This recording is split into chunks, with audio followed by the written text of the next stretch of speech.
पांडुरंगा गुरु प्रथम नमन दुसरे चरणा संतांचिया त्यांच्या कृपादानी कथेचा विस्तारू बाबाजी सद्गुरु दास तुका ज्ञानेशो भगवान विष्णुर निवृत्तिर भगवान हराळ सोपानो भगवान ब्रह्मा मुक्ताक्या ब्रह्मचित्कला शिवभोला चक्रवर्ती त्याचे पाय माझे चित्ती वाची वदता शिवनाम तया न बाधी क्रोधकम शरण शरणजी हनुमंता तुम्हा आलो रामदूता काय भक्तीच्या त्या वाटा मज दावाव्या सोबटा ऐसे नमन करून या सकला हरिकथा बोले व बडिया बोला अज्ञान म्हणून या फुल्या बाळा चालवी सकला नामा म्हणे मस्तक हे पाय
हे पायावरी या वारकरी संतांच्या पक्षी अंगणी उतरती ते का गुंतो निया राहती तैसे असावी संसारी जोरी प्रार्थनाची दोरी. प्रस्तुत जो काही सेवेचा योग आहे आपणा सर्वांना ज्ञात आहे, श्रुत आहे, माहीत आहे, तरी वक्त्याचा कर्तव्य या नात्याने सांगू इच्छितो. आपल्या साडेसांगवी या गावातील सद्गृहस्थ कैलासवासी आमचे श्रीकृष्ण नरहरी डोंबाळे यांच्या प्रथम पुण्यस्मरणानिमित्त हा जो सोहळा आहे त्यांच्या वर्षश्राद्धाच्या निमित्तानं या ठिकाणी त्यांच्या चिरंजीवानी त्यांच्या डोंबाळे परिवाराने या ठिकाणी हा सोहळा आयोजित केलेला आहे. सेवेकरता उपस्थित आमचे ज्ञान कैवल्य वारकरी शिक्षण संस्था राजुरी येथील आमचे सर्व टाळकरी मंडळी, बालगोपाल मंडळी सेवेकरता उपस्थित आहेत. त्यांच्याही चरणावर विनम्र भावाने नतमस्तक होतो. त्याचप्रमाणे सुंदर असे गायन करणारे आमचे ज्येष्ठ गुरुबंधू निलेश महाराज झांबरे, सुनील महाराज झांबरे जे ते पुतणेत त्यांच्याही चरणावर विनम्र भावाने नतमस्तक होतो. त्याचप्रमाणे त्यांच्या साथीला साथ देणारे आमचे हरिभक्तपरायण ज्येष्ठ गुरुबंधू अमोल महाराज बळे तेही या कीर्तनाकरता उपस्थित आहेत. त्यांच्याही चरणावर विनम्र भावाने नतमस्तक होतो. त्याचप्रमाणे उत्कृष्ट असे मृदंगवादक आमचे गुरुबंधू दत्ता महाराज सोनवणे दिंडोरीकर तेही या कीर्तनाकरता उपस्थित आहेत. त्यांच्याही चरणावर विनम्र भावाने नतमस्तक होतो. त्याचप्रमाणे त्यांच्या साथीला साथ देण्याकरता उपस्थित असणारे पण काही कारणास्तव आता एकच पक्वाद आपण या ठिकाणी लावलेला आहे आमचे ज्येष्ठ गुरुबंधू प्रमोद महाराज भांडवलकर तेही या कीर्तनाकरता उपस्थित आहेत. त्यांच्याही चरणावर विनम्र भावाने नतमस्तक होतो. त्याचप्रमाणे आमचे मित्र वारकरी परंपरा चॅनलचे सर्व तेही या ठिकाणी म्हणले महाराज तुमचं एकदा आपल्याला काय खरं शूटिंग करायचं मला सांगत जावं, काय हरकत नाही बाबा म्हणलं चला. तेही या ठिकाणी उपस्थित आहेत. त्यांच्याही चरणावर विनम्र भावाने नतमस्तक होतो. त्याचप्रमाणे आपल्या गावातील भजनी मंडळ असेल सर्व भजनी मंडळी या ठिकाणी उपस्थित आहेत. तुम्हा सर्व मायबापांच्या चरणावर एकदा विनम्र भावाने नतमस्तक होतो आणि आपल्या सेवेकडे वळतो. घ्यावी घ्यावी माझी सेवा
आहे, सर्वांना ज्ञात आहे, माहीत आहे. कशा निमित्तानं आहे? आजचं जे कीर्तन आहे ते कोणत्या आनंदाच्या निमित्ताने या ठिकाणी आयोजित केलेलं नाही. कुठल्याही सप्त्यातील ही कीर्तन रूपी सेवा नाही, तर एका पित्याच्या निमित्तानं आपल्या मुलानं केलेली सेवा आहे. आज या ठिकाणी आपले पिता निघून गेलेत, पण त्यांच्या सेवेतून उतराई होण्याकरता काय केलं पाहिजे? तर आपल्या पुत्राला एक वेळ फक्त जन्मात मोठा पर्वकाळ असतो. कोणता? ज्या वेळेस माता पित्याचा अंतकाळ, हा जो अंतकाळाची वेळ आहे ही प्रत्येक पुत्रासाठी महत्वाची वेळ सांगितलेली आहे. तो महत्वाचा पुरुषाच्या जीवनातील पर्वकाळ आहे.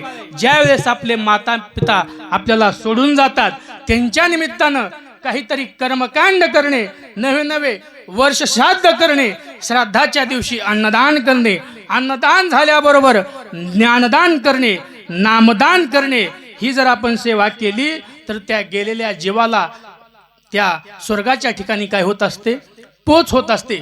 आज ह्या ठिकाणी भरपूर शिकलेले सवरलेले मंडळी असतात, ते म्हणतात महाराज गेलेली व्यक्ती तर जातो, पण त्यांच्या निमित्ताने तर खर्च केलेला हे मंडप, हे साऊंड सिस्टीम, हे महाराज मंडळी बोलवायचे, हा खर्च कशासाठी? अहो जोपर्यंत आहे तोपर्यंत आम्ही भरपूर सेवा केली, गेल्यावर कशाला खर्च करायचा आहे?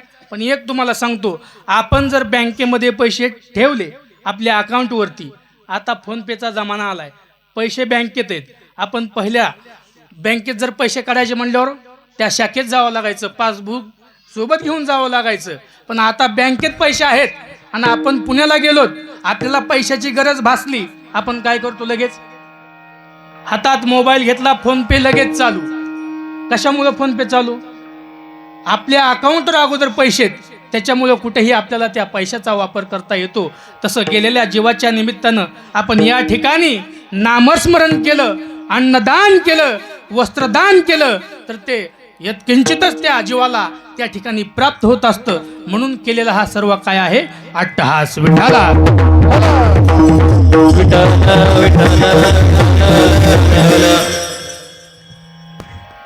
आपण ज्यांना सर्वांनी प्रेमानं काय म्हणायचो? बापू. माझाही तसा त्यांचा फार जुना परिचय आहे बापूंचा. आणि त्यांचे चिरंजीव असणारे आमचे ज्ञानेश्वर डोंबाळे, हे आम्ही दोघं जण काय आहोत? क्लासमेट आहोत. क्लासमेट तर आहोतच, पण त्याच्या अगोदर आम्ही नातेवाईक सुद्धा आहेत. पण त्यांच्या फोनवरून म्हटले महाराज आमच्या बापूची खूप इच्छा होती.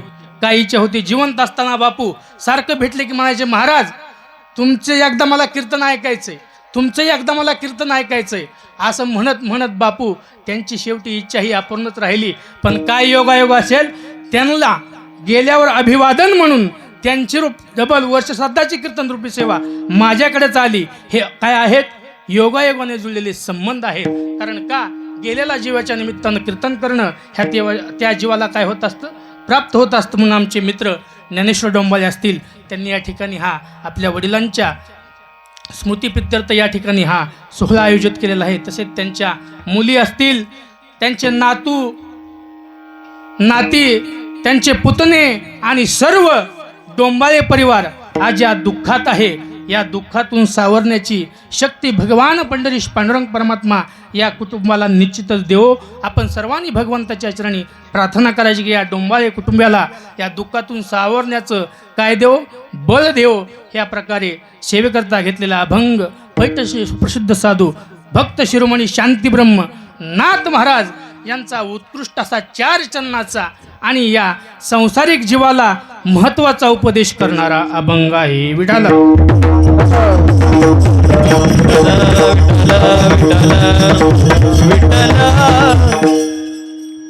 नाथराय या अभंगाद्वारे या जन्माला आलेल्या प्रत्येक जीवाला काय करतात? तर उपदेश करतात. कारण नाथ महाराजांना माहिती आहे या जगात आपण प्रपंचात वावरत असताना आपण आपलं कार्य झालं तरी आपण देवाकडे वळत नाही. आपला संसार करून करून आपण भागलो शिनलो तरी आपण देवाकडे वळायला तयार नाहीत, नामस्मरण करायला तयार नाहीत. म्हणून नाथरायांना वाटलं या जनाला, मूढ जनाला काहीतरी उपदेश करावा. म्हणून नाथरायांनी या ठिकाणी अभंगातून आपल्याला उपदेश केलेला आहे. नाथराय म्हणतात हा मृत्यूलोक आहे. मृत्यूलोक जर का म्हटलं, या ठिकाणी मुंगीपासून रावापर्यंत एक दिवस प्रत्येकाला काय व्हायचं आहे, मरायचं आहे. मुंगीपासून रंकापर्यंत, रावापासून रंकापर्यंत आलेला प्रत्येक जीवाला एक न एक दिवस या सृष्टी सोडून काय करायचं आहे, येरते पामर जीवनी येरते पामर जीवनी येरते पामर जीवनी जीवा येरते पामर जीवनी नाही उराले आवाज येरते पामर येरते पामर जीवनी येथे नाही उराले अवतार येरते पामर जीवनी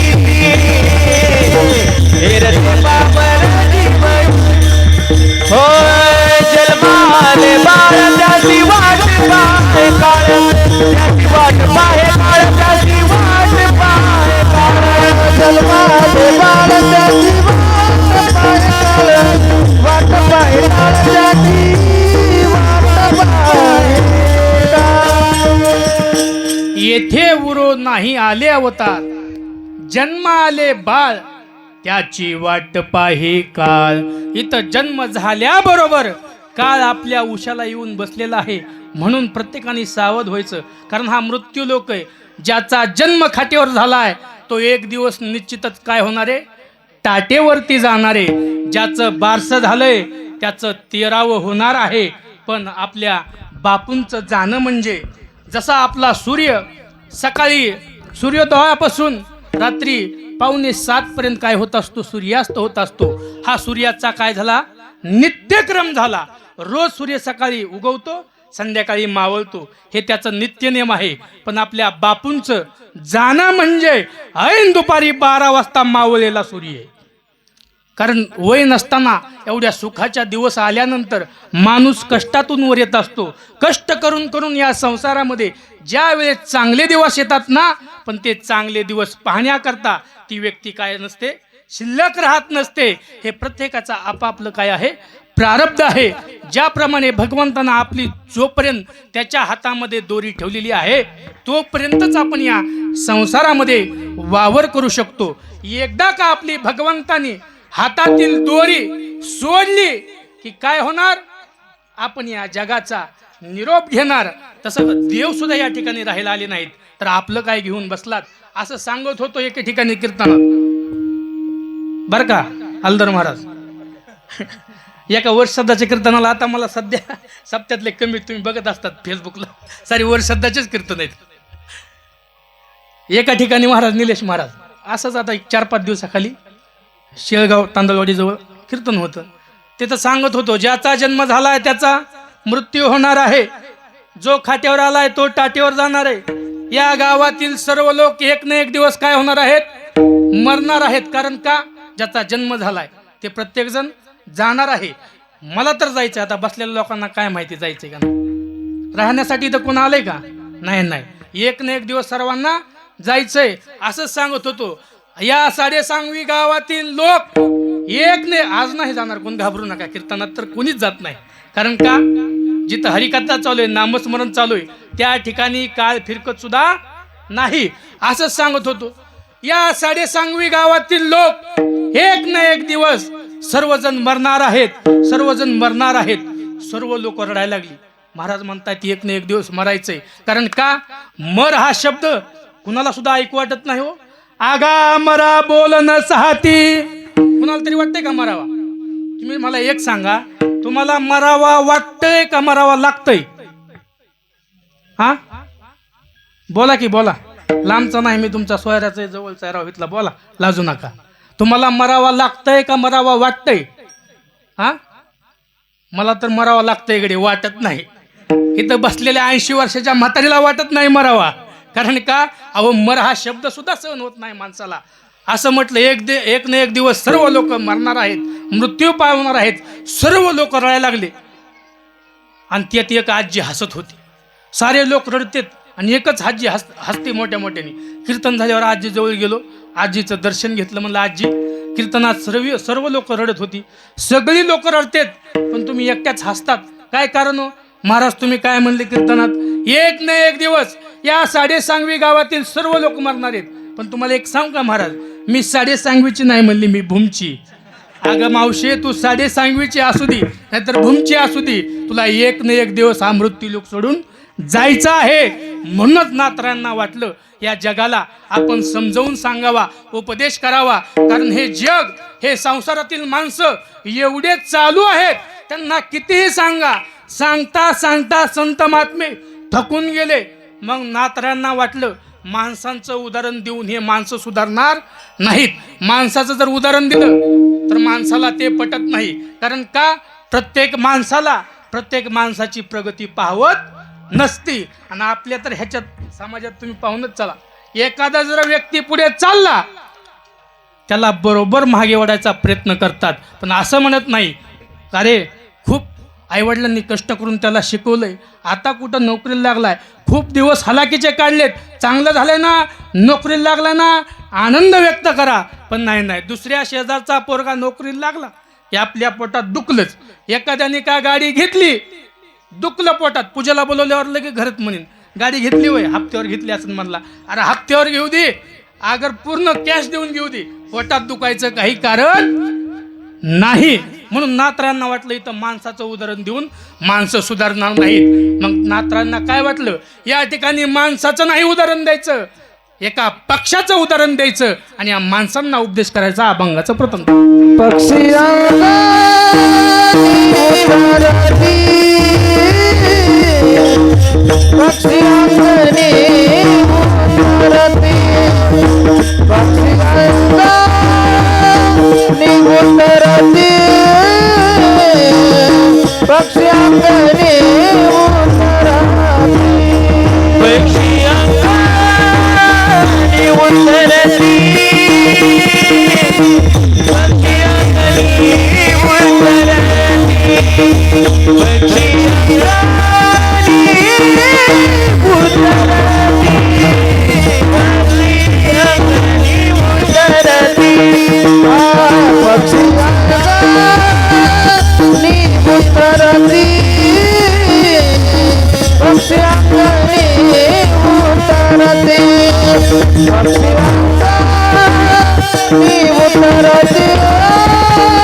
वाटलं या ठिकाणी माणसाचं, एखाद्या व्यक्तीचं उदाहरण देऊन माणसांना पटणार नाहीच. कारण माणसांना किती सांगू द्या, ते माणसं खरं मानायला तयार नाहीत.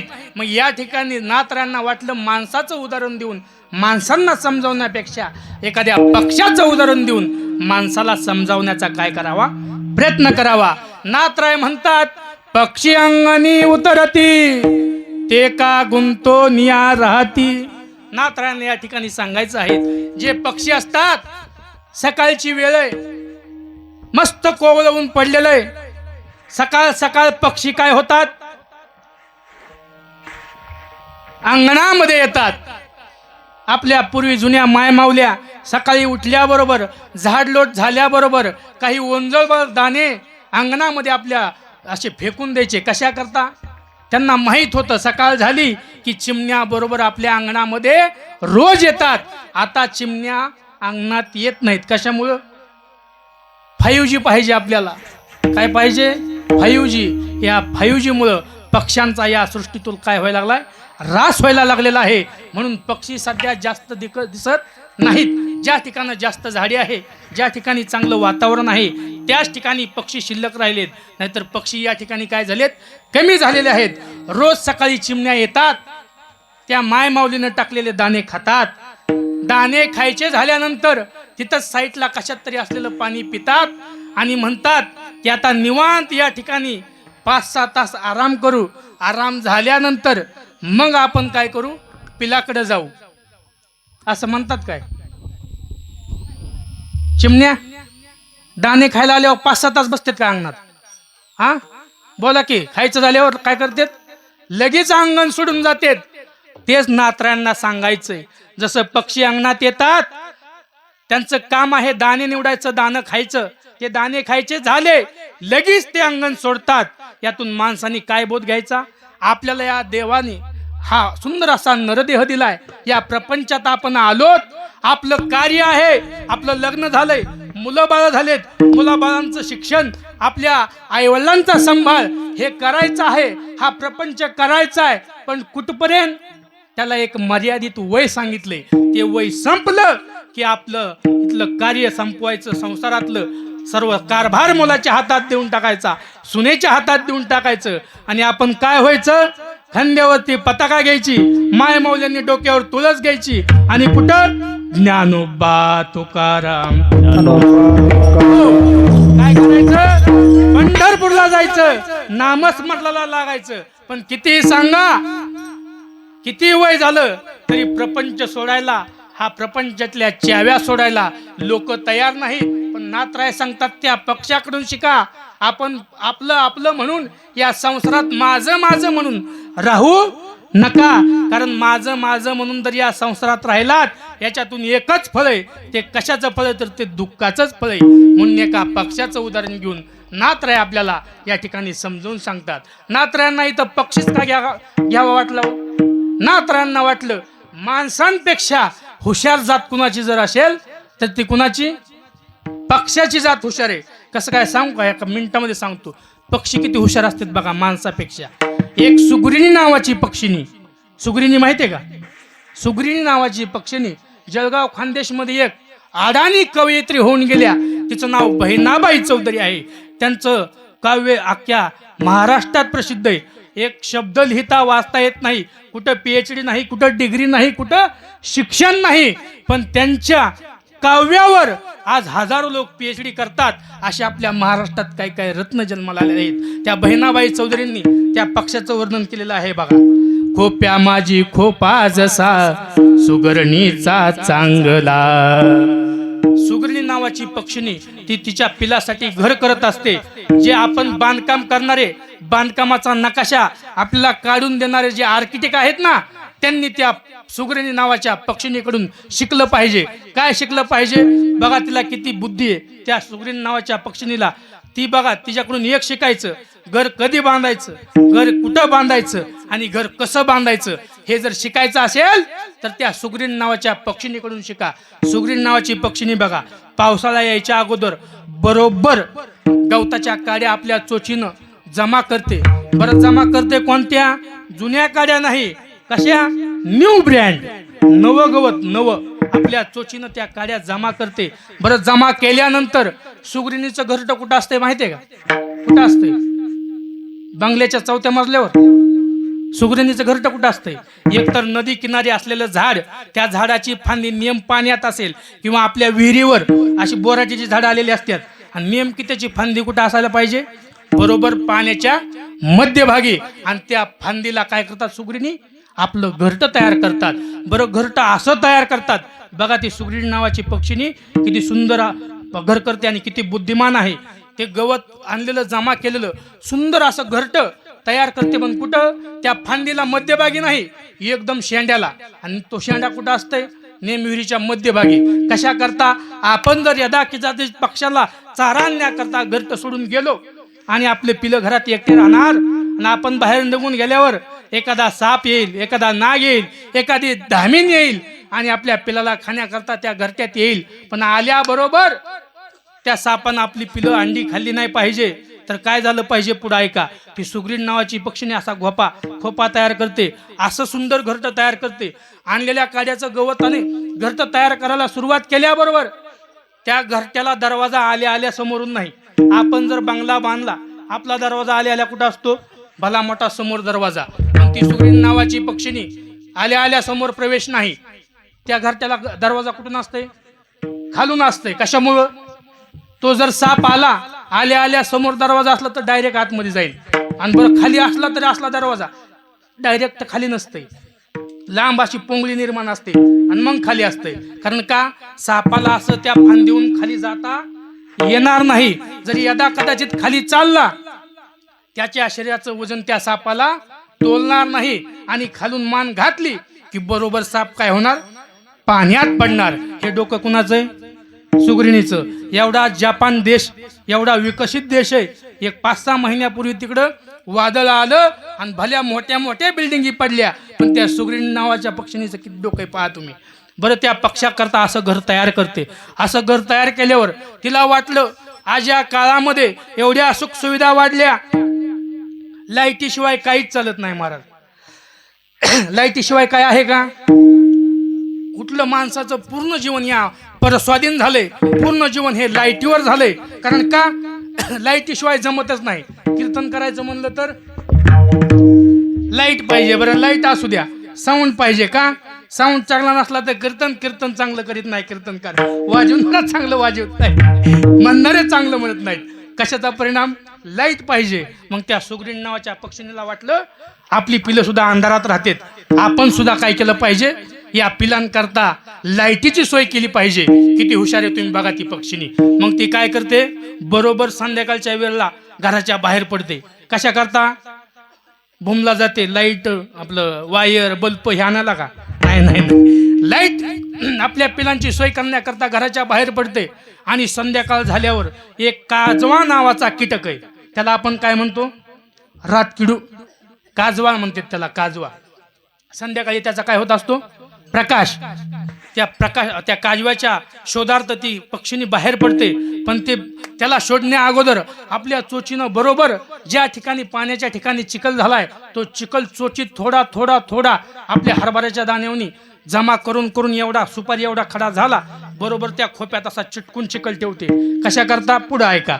तो काजवा परत पाहत एक दिवस त्याला काजवा सापडतो. तो काजवा, कीटक नावाचा तो काजवा आहे, तो आपल्या बरोबर चोचीत पकडते आणि त्याला घेऊन आपल्या खोप्यात येते. आणि ज्या ठिकाणी बोर्ड लावला चिखलाचा, बरोबर त्या चिखलाच्या बोर्डात काय करते? फिट्ट बसून देते. कारण का? आपल्या पिलांनाही उजेड पाहिजे. काय तिला टेन्शन आहे का? लाईट जायचं का लाईट तोडायचं नाही, बिल भरल्यामुळे मीटर तोडायचं आहे का? काय का कुठं आकडा टाकायची तिला गरज आहे का? हे डोकं कुणाचं आहे? त्या पक्षीचं डोकं आहे. म्हणून नातरायांना वाटलं या ठिकाणी पक्ष्याचं उदाहरण घ्यावा. आणखीन एक पक्षी सांगतो, कावळा. असा पक्षी आपण त्याला काय समजतो? हीन समजतो, दिन समजतो. कावळा कोणी पाळतंय का? पोपट पाळील, पण कावळा पाळतंय का?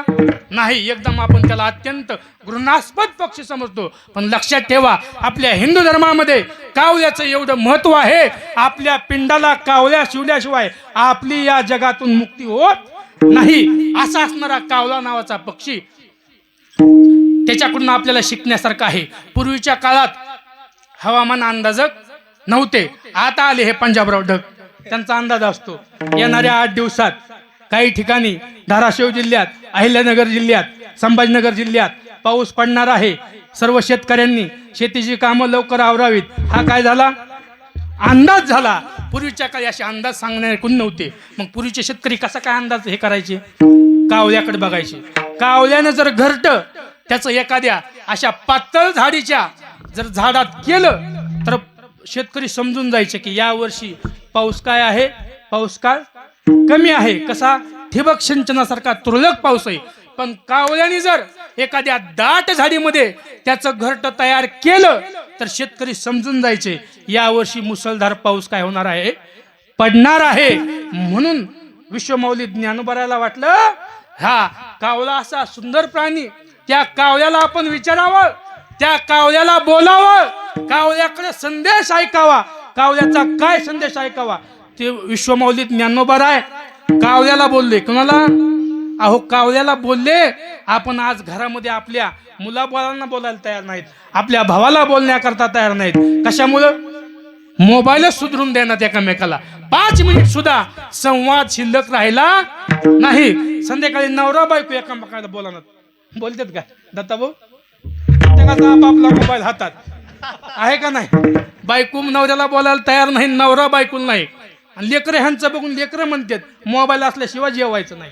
दुर्दैव आहे आपलं, कारण मोबाईल चांगला आहे पण तेवढाच आपल्यासाठी घातक आहे. आता आपण बातम्या पाहत असतो, लहान लहान लेकरांना एवढी वाईट वळणं लावून ठेवलेत.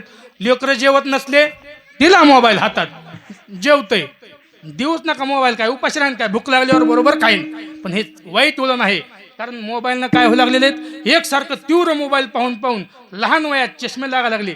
एकसारखा मोबाईल पाहून बुद्धीमध्ये बदल व्हायला लागला आणि येड्यासारखे लेकरं आज करायला लागले. तुम्ही आम्ही व्हॉट्सअपला बघतो, युट्यूबवर बघतो, फक्त हे बघतोच, अनुकरणात आणत नाही. म्हणून मोबाईलचा वापर काय करायचा, कमी करायचा. आणि आपल्या कमीत कमी मुलांना तर हातात द्यायचाच नाही. मागितला मोबाईल की एक ठेवून द्यायचा कानाखाली. मुलं नाहीत काय, ह्या मुलांना आई वडील सोडून संस्थेमध्ये राहतात.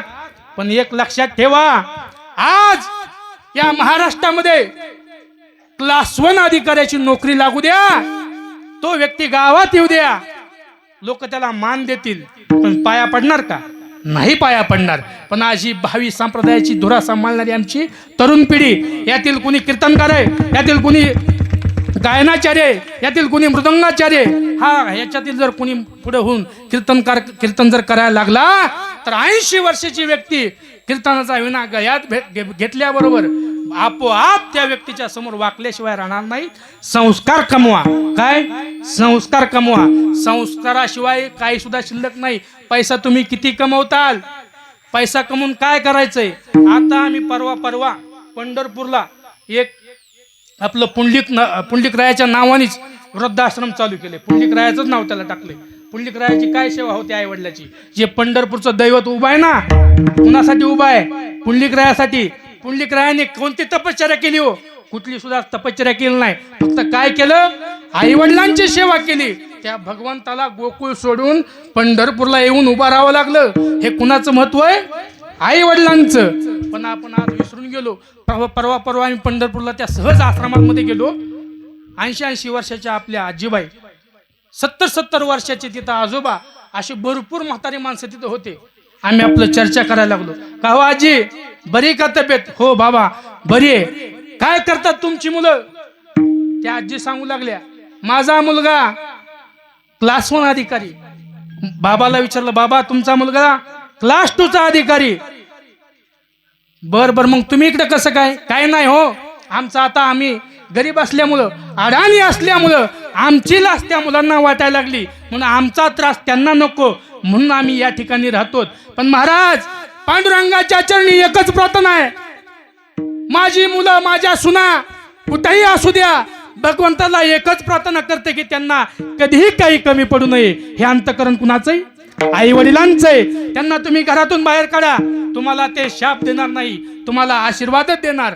असे प्रत्येकाचे आम्ही संवाद साधताना उत्तर ऐकून घेतले. प्रत्येक जण सांगायचा, माझा मुलगा बिझनेसमॅन आहे, माझा मुलगा नोकरीवर आहे, उच्च पदावर आहे. पण मला अभिमानाने गोष्ट सांगावं वाटते की त्यातील एक सुद्धा आजी, एक सुद्धा आजोबा असं म्हटलं नाही की महाराज माझा मुलगा गरीब शेतकरी, माझा मुलगा गरीब पंढरपूरचा वारकरी आहे, असं म्हणणारा तिथं एकही व्यक्ती दिसला नाही. हे आपल्या महाराष्ट्राचं काय आहे? भवितव्य आहे. विठाला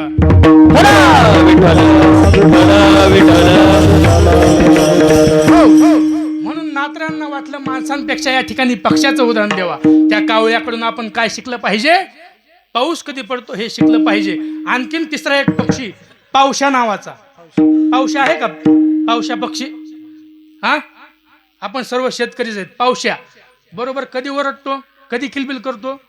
8 दिवसावर जर पाऊस आला एकसारखा गोंगाट करतो. मग शेतकरी आमचा वर्ग समजून जातो की आता काय होणार आहे, 8 दिवसांनी पाऊस पडणार आहे. हे पक्षाकडून आपल्याला शिकावं लागतंय.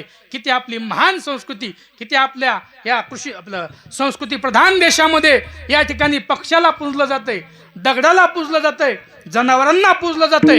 नवे नवे आपण मातीची पूजा करतो, वृक्षांची पूजा करतो. हे फक्त कुठं पाहायला भेटतंय तर या संस्कृती प्रधान आपल्या भारत देशामध्ये. आणखीन एक पक्षी बघा, त्याला टिटवी म्हणतात. टिटवी नावाचा पक्षी. टिटवी माहिती का? टिवटिवी म्हणतात आपल्याकडे त्याला. काय टिवटिवी? ती आपल्याला संदेश देत असते. कोणता? टिवटिवी ओरडली की आपण काय म्हणतो, काहीतरी अघटित घटना घडणार आहे. ती टिवटिवी काय करत असते तुम्हाला सांगतो. बरोबर रात्री 12 वाजता स्मशानभूमीत जाते आणि स्मशानभूमीतला एक खडा उचलते आणि तो खडा घेऊन ओरडत ओरडत गावामध्ये येते आणि ज्याचा कुणाचा नंबर लागलाय उद्याच्याला बरोबर त्याच्या दारात नेऊन काय करत असते, तो खडा टाकत असते. हे आपल्याला त्या टिवटिवीकडून शिकलं पाहिजे. अघटित घटना कधी घडणार आहे ही माणसं काय करतात, त्या टिवटिवीकडून शिकून जातात. नवे नव्हे. आणखीन एक पांगुळ नावाचा पक्षी. पांगुळच म्हणतात का? पिंगुळ. पिंगुळ नावाचा पक्षी माहिती का? पिंगुळ. तो पिंगुळ नावाचा पक्षी पण आपल्याला मृत्यूची सूचना काय करत असतो, देत असतो. आणि त्याचंच प्रतीक म्हणून पूर्वीच्या काळामध्ये पहाटे पहाटे काय यायचे, ते पांगुळ येत होते का? ते पहाटे पहाटे काय म्हणते त्याला? पांगुळच म्हणतात का? ते यायचे बघा मागायला पांगुळ. ते पहाटे पहाटे यायचे आणि त्या पक्षाचं प्रतीक घेऊन या समाजाला संदेश देण्याकरता यायचे. काय संदेश द्यायचे ते पांगुळ? तो पक्षाचा संदेश द्यायचा, बाबांनो आता तरी सुधरा. हे जर तुम्ही नाही ऐकलं, हे जरी नाही कळलं, दुसरा येईल. हे जरी नाही कळलं, हो हे जरी नाही कळलं तर दुसरा येईल. हे जरी नाही कळलं तर त्याच्यावरी काळ बांधून येईल. तर त्याच्यावरी काळ बांधून येईल. तर त्याच्यावरी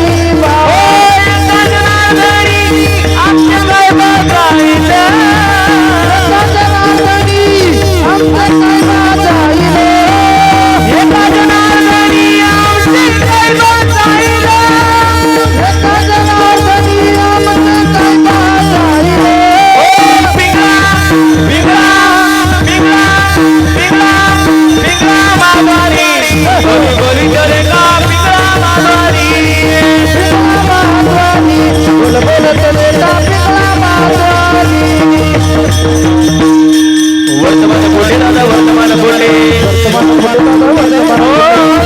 बोलो आम्ही वर्तमान बोले, हो पिंगा ग बाई पिंगा, पिंगा ग बाई पिंगा, पिंगा ग बाई पिंगा, पिंगा ग बाई, हो पिंगा ग बाई पिंगा, पिंगा ग बाई पिंगा, पिंगा ग बाई पिंगा, पिंगा ग बाई पिंगा. औगा औगा औगा रांगण दिलाग, औगा रांगण दिलाग, औगा रांगण दिलाग, औगा रांगण दिलाग, औगा रांगण दिलाग, औगा रांगण दिलाग, औगा रांगण दिलाग.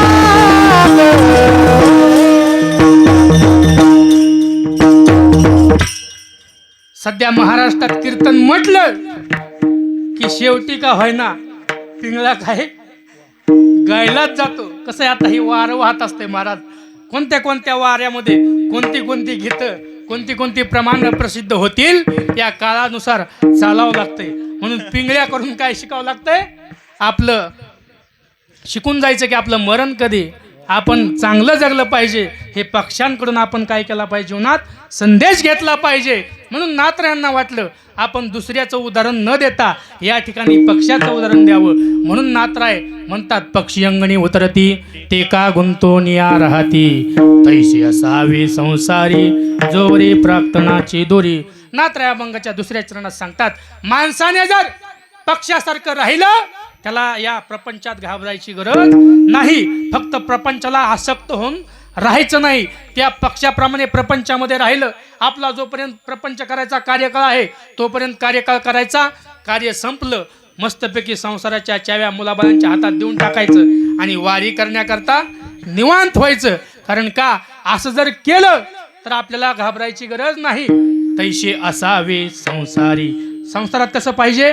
पक्षाप्रमाणे. मग नाथरायांना काय वाटलं, पक्षाचंच उदाहरण देऊन चालणार नाही. एकदा सांगितल्यावर कुठल्याच माणसाला विश्वास बसतंय का? एकदा सांगितल्यावर विश्वास, एकदा सांगून विश्वास बसत नाही. मग माणसाला डबल सांगावं लागतंय. मग नाथरायांना वाटलं पक्षाचं सांगून भागणार नाही. मग नाथराय म्हणतात, अभंगाच्या 3ऱ्या चरणाला आपला वेळ झालाय. नाथराय म्हणतात 3ऱ्या चरणामध्ये, पक्षी आपलं वस्तीकर वस्ती आला, प्रातकाळी उठून गेला. वस्तीकर म्हणजे कोण? पूर्वीच्या काळामध्ये गाड्या घोड्या नसल्यामुळं प्रवास कसा करावा लागायचा? पायी करावा लागायचा. प्रवास करत असताना अंधार जर झाला, रस्त्याच्या कडेला एखाद्याचं घर आहे, त्या व्यक्तीला वाटलं आपल्याला पुढे लांब मुक्कामाला जाण्या अगोदर अंधार पडलाय, आपण रस्त्याच्या कडेला घर दिसतंय, अंधार झाला, याच ठिकाणी मुक्कामाला थांबू. त्या घरासमोर तो व्यक्ती जातो. तो वाटसरू घरासमोर गेल्याबरोबर घर मालकाला हाक मारतो, हो दादा बाहेर या. तो घर मालक बाहेर आल्याबरोबर पाहतो कुणीतरी सद्ग्रस्त रस्त्यानं चाललाय. काय काम आहे? काही नाही, मला पुढच्या गावाला जायचंय, अंधार झालाय, आजची रात्र मला तुमच्या घरी थांबू देता का? सद्ग्रस्त चांगला असल्यामुळे लगेच होकार देतो, काही हरकत नाही दादा, आजच्या दिवस माझ्या घरी मुक्काम करा. त्या सद्ग्रस्ताला मुक्काम करण्याकरता जागा देतो. जागा दिल्यानंतर संध्याकाळी खाऊ पिऊ घालतो आणि संध्याकाळी झोपण्याकरता एक स्पेशल रूम देतो. खोलीत घेऊन गेल्याबरोबर तो व्यक्ती पाहतो, काय सुंदर व्यवस्था आहे म्हटला. सुंदर असा चंदनाचा पलंग आहे. त्या चंदनाच्या पलंगावर मखमली वस्त्र अंतरलेली, त्यात पडल्याबरोबर त्या व्यक्तीला झोप लागली. झोप लागल्याबरोबर त्या व्यक्तीला काय वाटलं, मस्त इकडे म्हणला इथं सोय, 4-5 दिवस इथंच थांबू मुक्कामाला, जमतंय का? असं जागा दिली. कुठपर्यंत? एका रात्री करता. सकाळ झाली, त्या व्यक्तीला पहाटच उठायचंय आणि ते घर सोडायचंय. तसं या संसारामध्ये प्रत्येक व्यक्तीने काय केलं पाहिजे?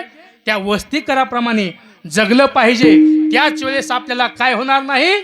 या काळाची भीती राहणार नाही. या पक्षाप्रमाणे, या वस्तीकराप्रमाणे आपण जर संसारामध्ये राहिलो तर नाथराय म्हणतात त्या व्यक्तीला कशाची सुद्धा भीती नाही. अभंगाचं शेवट. एका जनार्दनी शरण, एका जनार्दनी शरण, एका जनार्दनी शरण, एका जनार्दनी शरण, एका जनार्दनी शरण,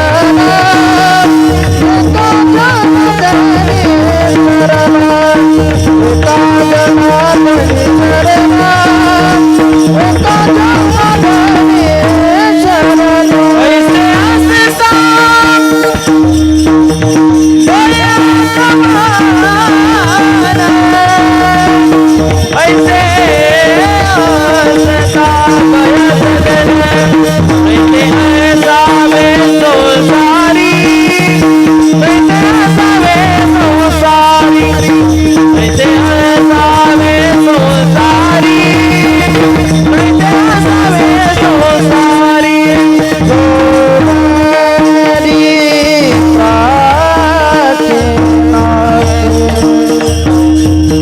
गोवारी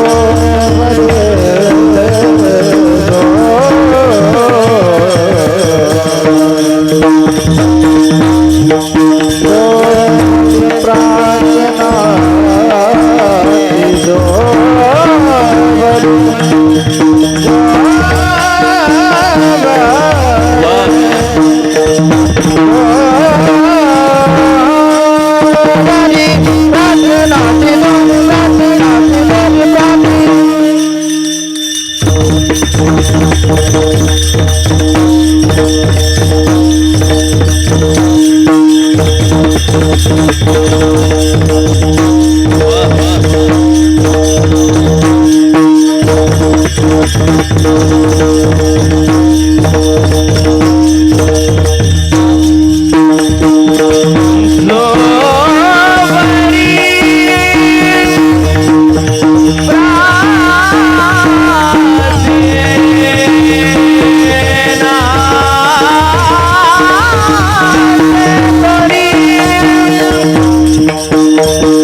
मात्र अभंगाच्या शेवटच्या चरणामध्ये सांगतात, या वरच्या दोन व्यक्तींप्रमाणे आपण जर संसारामध्ये राहिलो तर आपल्याला कशा सुद्धा घाबरायची गरज नाही. शरण एका जनार्दन ऐसे असता भयकवन, तैसे असावे संसारी जोवरी प्राचीनाची दोरी. विठोबार जय विठोबार विठोबार भूमाई, जय विठोबार विठोबार भूमाई,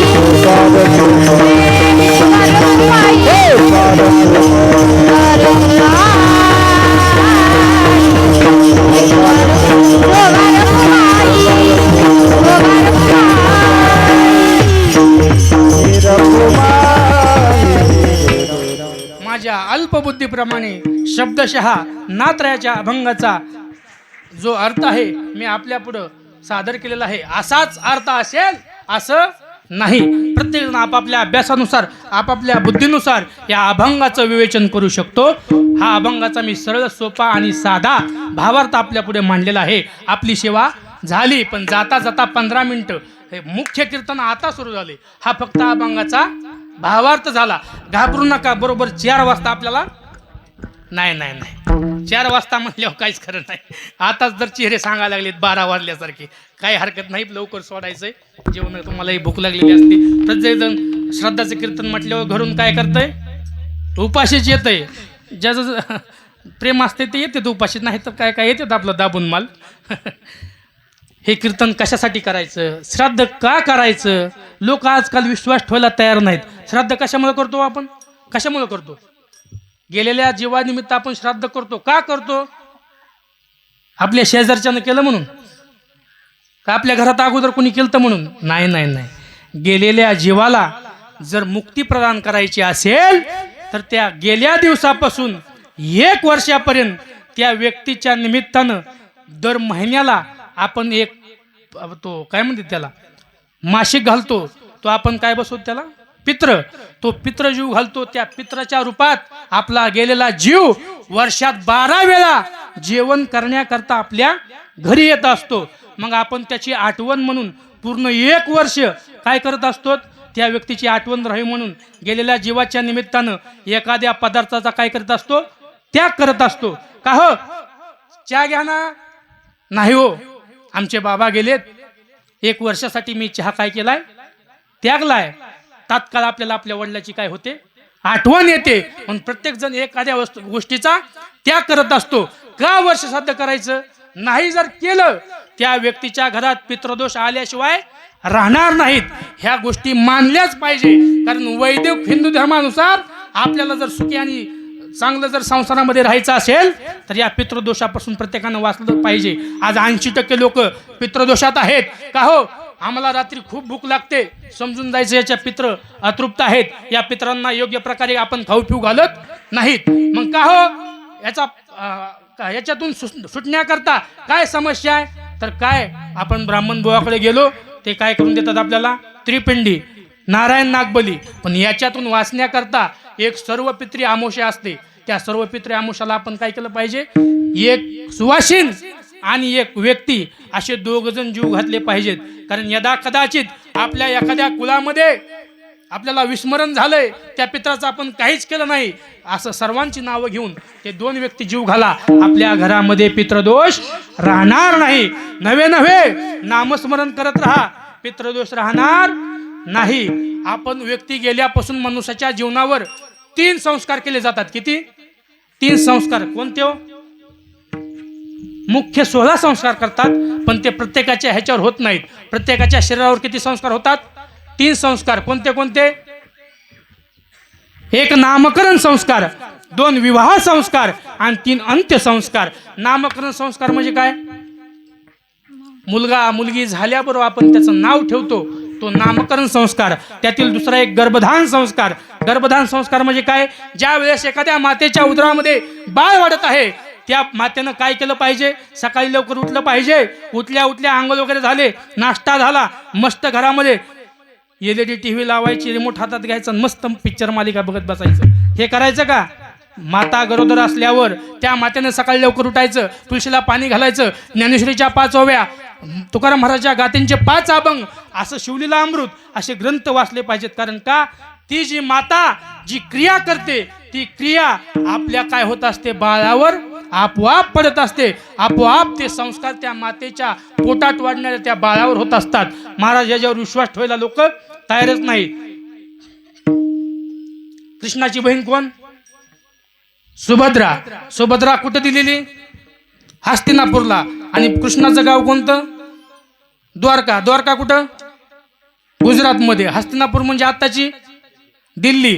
पूर्वीच्या काळी गाड्या घोड्या नसल्यामुळे बहिणीला जर आणायला जायचं म्हणलं तर रथाचा प्रवास. बहिणीला आणायला जाण्याकरता भगवंतानी रथ जुंपला, आपल्या बहिणीला गरोदरपणात घेऊन यायचंय. कृष्णाने रथ जुंपला, हस्तिनापूरला गेला, आपल्या बहिणीला सुभद्रेला रथात बसवलं आणि आपल्या माहेराच्या दिशेने येऊ लागला.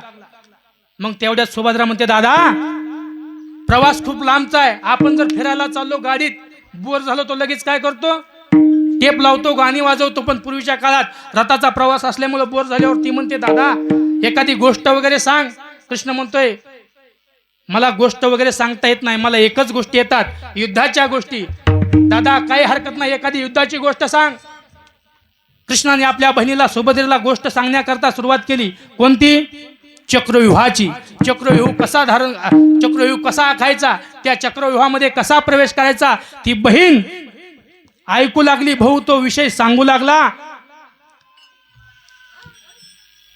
सांगत असताना बरोबर त्या चक्रव्यूहामध्ये प्रवेश केला. इथपर्यंत त्या सुभद्रेनं ऐकलं, पण गोष्ट ऐकताना त्या सुभद्रेला लागली झोप. आणि ती झोपल्यामुळे पोटात ओढणारा अभिमन्यू काय झाला, लगेच झोपी गेला. फक्त गोष्ट कुठपर्यंत ऐकली, त्या चक्रव्यूहात प्रवेश करण्यापुरती. आणि चक्रव्यूहात प्रवेश केल्यावर चक्रव्यूहातून बाहेर कसं पडायचं हे ऐकायच्या अगोदर सुभद्रा झोपली. त्याच्या पोटातील बाळ अभिमन्यू झोपला. मग बापापेक्षा एक कंकणमन श्रेष्ठ असणारा योद्धा अभिमन्यू ऐन रणांगणात त्याला मरावं लागलं. शास्त्रकार बोट कुणाकडे दाखवतात, तर त्याच्या आईकडे. कुणाची चूक झाली? आईची चूक झाली. का तर ते ऐकत असताना आई झोपी गेली, त्याचा परिणाम त्या बाळावर झाला. म्हणून बहिणीला आणण्याकरता पूर्वीच्या काळामध्ये कोण जायचे? भाऊ जायचे. आता बहिणीला आणायला भाऊ जातात का हो? नाही नाही नाही. एखाद्याच्या जर शेतातून रस्ता जाऊ द्या, बहिणीला आणायलाच जात नाही. का? थोड्याशा तुकड्या करता जमिनीच्या बहिणी भावाला विसरून गेल्या. एका आईच्या पोटी जन्म घेऊन कोर्टाच्या पायऱ्या चढू लागल्या. एवढं दुर्दैव तुमचं आमचं झालंय. थोड्याशा तुकड्या करता जमिनीच्या, थोड्याशा पैशा करता आज जन्मभराची नाती तुटायला लागली. आपल्याला काय कमवायचंय, काय घेऊन जायचंय सोबत? 2 दिन की जिंदगी है, 1 दिन जाना जरूर है. 2 दिवस आपण या जगात आलोत. राजा हो, एकमेकांशी प्रेमानं बोला, भावाशी प्रेमानं बोला, बहिणींनी भावाला प्रेमानं बोला. बहिणी पण आता भावाला बोलत नाहीत. जव चाले मोठा धंदा तव बहीण म्हणे दादा. बहिणी सुद्धा भावाचा जर चांगला धंदा चालू लागला, भाऊ जर दिवाळीला न्यायला आला तरच दादा म्हणतेत. आणि भाऊ सुद्धा बहिणींना विसरून गेले. पूर्वीच्या काळामध्ये आमच्या माय माऊल्या भावाकरता काय सुंदर वेळा म्हणायच्या हो. पहिली माझी ओवी ग गाऊ मी कुणाला, दुसरी माझी ओवी ग पाठच्या बंधूला. किंवा त्या माय माऊल्या आपल्या भावासाठी ओव्या म्हणायच्या बघा. भाऊ घेतो साडी चोळी, भाऊ घेतो साडी चोळी, भाऊजई आन मानी, भाऊजई आन मानी, भाऊजई आन मानी. चंद्र माझा भाऊ नीट, चांदण्याला कोण मानी, चांदण्याला कोण मानी, चांदण्याला कोण मानी. किंवा बहीण म्हणायची, जशी बहीण भावंड, जशी बहीण भावंड, एका वेलीची वाळक, एका वेलीची वाळक, एका वेलीची वाळक. आली परक्याची नार, तिने मोडीली ओळख, मोडीली ओळख, तिने मोडीली ओळख. अशा बहिणी भावासाठी ओव्या म्हणायच्या. पण आता बहीण भावाला ओळखायला तयार नाही आणि भाऊ बहिणीला ओळखायला तयार नाही. राजा हो, आपल्या बहिणीशी प्रेमानं बोला. रक्षाबंधनाला, दिवाळीच्या सणाला बोलवा. कारण का? जगाच्या पाठीवर आई वडिलांनंतर आपल्यावर मनापासून प्रेम करणारी एकच व्यक्ती ती म्हणजे आपली बहीण आहे. म्हणून बहिणीला नाही आपल्याच्याने होत, परिस्थिती गरीब आहे, आपल्या परिस्थितीनुसार बहिणीला साडी चोळी करून तिची बोलवण करा. कारण का? जगात काही खरं नाही. एक दिवस यायचा आणि एक दिवस या जगाचा प्रेमाने आपल्याला निरोप घ्यायचा आहे. म्हणून दुसरा संस्कार गर्भधान संस्कार, 2 नंबरचा संस्कार विवाह संस्कार. विवाह संस्कार म्हणजे लग्न, हा संस्कार प्रत्येकाच्या शरीरावर होत असतो. आणि 3 नंबरचा संस्कार म्हणजे अंत्यसंस्कार. हे झाले 3 आणि 16तील 3 गेले, खाली किती राहिले? 13. मग हे 13 संस्कार कधी होता? तो गेलेला जीव गेलेल्या दिवसापासून 13 दिवसापर्यंत राहिलेले 13 संस्कार रोज त्या जीवावरती होत असतात. म्हणून हे 13 दिवस काय करतो आपण? 13व्या दिवशी 13वा करतो. कारण का? 10व्या दिवशी का करत नाहीत? कारण ते 13 संस्कार होत नाहीत. नाही जर आपण 10व्या दिवशी 13वा केला, आपल्या घरी पितृदोष आल्याशिवाय राहत नाही. म्हणून 13 दिवसापर्यंत हे 13 संस्कार आणि त्या अगोदरचे झालेले जिवंतपणी 3 असे मिळून 16 संस्कार प्रत्येक व्यक्तीच्या शरीरावर काय होत असतात म्हणून हे 3 संस्कार होतात. म्हणून प्रत्येकाने आपल्या घरामध्ये वर्षश्राद्ध केलं पाहिजे. पित्याच्या ऋणातून मुक्त होण्याकरता अन्नदान केलं पाहिजे, त्याच्या निमित्ताने नानदान केलं पाहिजे. ह्या जर गोष्टी केल्या तर त्या गेलेल्या जीवाला काय होते, मुक्ती होते. आणि कीर्तन कुणाच्याही निमित्ताने होत नाही. हलदर महाराज बरं का, सुप्रियताई महाराज, आपलं भाग्य आहे आज लेडीज कुठंच मागे नाही. तू पूर्वीच्या काळामध्ये लेडीज म्हणलं की चुला आणि मूल, पण आता तसं राहिलं नाही. ह्या जगाच्या पाठीवर कुठल्याही क्षेत्रात जा, विमान चालवायला मुलगी, एसटी चालवायला मुलगी, PSI मुलगी, डॉक्टर मुलगी, शिक्षक मुलगी, ग्रामसेवक तलाठी मुलगी, सरपंच मुलगी, राष्ट्रपती मुलगी. म्हणून मुली आजकाल मागं राहिले नाहीत. आपल्या गावातील असणारे हरिभक्त पारायण आदरणीय सुप्रियाताई महाराज ते या ठिकाणी कीर्तना करता उपस्थित झाल्या. त्यांच्याही चरणावर विनम्र भावाने नतमस्तक होतो. राहिली आपली 5 मिनिटं सेवा. कारण का हलदर महाराज बापूची लई इच्छा होती आपलं कीर्तन व्हावं, नाही सप्त्यात योग आला, पण आता इथं आलाय म्हणून 5-10 मिनिटं वाढवतो. माफी, असाही पुढे येतोय नाही येतोय योग काय सांगावं. अशा प्रकारे मुली कुठल्या क्षेत्रात मागं राहिल्या नाहीत. म्हणून मुलींसारखंच राहिलं पाहिजे. आणि काय आता हे जग एवढं महाराज बिघडलंय, आमच्या मुलींनी जन्म घ्यावा का नाही घ्यावा याचा आपल्याला प्रश्न पडलाय. एक 15-20 दिवसाखाली त्या मालेगाव तालुक्यातील डोंगराळे गाव आहे, त्या ठिकाणी बघा 3 वर्षाच्या मुलीवर अत्याचार होतो. काय आपली मानसिकता झाली सांगा तुम्ही. माणसं घाबरायला लागले, मुलीला शाळेत पाठवावं की नाही, मुलीला घराच्या बाहेर पाठवावं की नाही, एवढी आपली विचार करण्याची दुरावस्था झाली. आपण सर्वांनी म्हणून काय केलं पाहिजे, योग्य संस्कार आपल्या मुलाबाळावर दिले पाहिजेत. म्हणून हे 3 संस्कार माणसाच्या प्रत्येक शरीरावर होत असतात. गेलेल्या जीव आपले बापू आहेत. तुम्हाला सांगतो बापूचं जाणं म्हणजे या कुटुंबाला काय झालाय, आई सुखाच्या वेळी वनवास घडलाय. तुम्ही आता पहा, त्यांच्या मुली असतील, आमच्या भक्तिताई कीर्तिताई आल्या बरोबर, किती आनंद असू द्या माहेरात. जर त्या माहेरात बाप नसला ते घर खायला उठतंय. माझ्या डोळ्यातली आसव कोणी मायेना पुसताना, माझ्या डोळ्यातली आसव कोणी मायेना पुसताना, पुरी हुंद का दाटतो या बाप गोष्ट सांगताना, पुरी हुंद का दाटतो या गोष्ट बापाची सांगताना.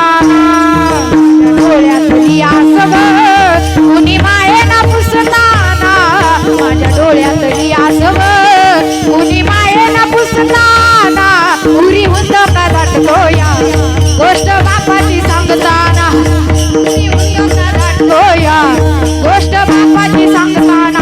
त्याच्या फटक्या सदऱ्याला किती ठिकाण जोडलेली, उभ्या आयुष्याला त्यानं किती कातर लावलेली. त्याच्या फटक्या सदऱ्याला किती ठिकाण जोडलेली, उभ्या आयुष्याला त्यानं कशी कातर लावलेली. कसं होत या, मला कसं होत या, कोणी बाबा म्हणताना पुरी हुंद का दाटतो या गोष्ट बापाची सांगताना, पुरी हुंद का दाटतो या गोष्ट बापाची सांगताना, पुरी हुंद का दाटतो या गोष्ट बापाची सांगताना, पुरी हुंद का दाटतो या गोष्ट बापाची सांगताना. एक लक्षात ठेवा, 5 मिनिटं आपलं कीर्तन राहिले. वडिलांची महती सांगतो आणि इथंच थांबतो. प्रत्येकाने आपल्या आई वडिलांवर प्रेम करा. कारण का एकदा का आपली लुगडं घालणारी आई आणि एकदा का आपला धोतर नेसणारा बाप या जर मातीच्या आड गेला, तुमच्यावर निस्वार्थ प्रेम करणारे व्यक्ती या जीवनामधून निघून जातात. पैशाने तुम्हाला सर्व काही मिळेल, पण जगाच्या बाजारात आई आणि बाप कधीच मिळणार नाहीत. आई माझी मायेचा सागर दिला तिने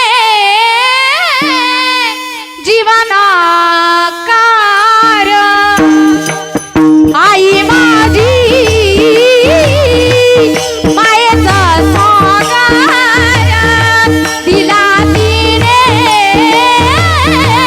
जीवनाकार.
ओल्या माती तुली चालता उडविले काटे आई माझी मायेचा सागर तिला दिले जीवनाकार नभीची चांदणी तू ग चंद्राची मोरा शीतल तुझी छाया मला हवी जीवनभर पूजन चालताये उभा आयुष्य जगेला आई देवा पाशी ग आई तुला सगळं मागे आई माझी मायेचा सागर तिला दिले जीवनाकार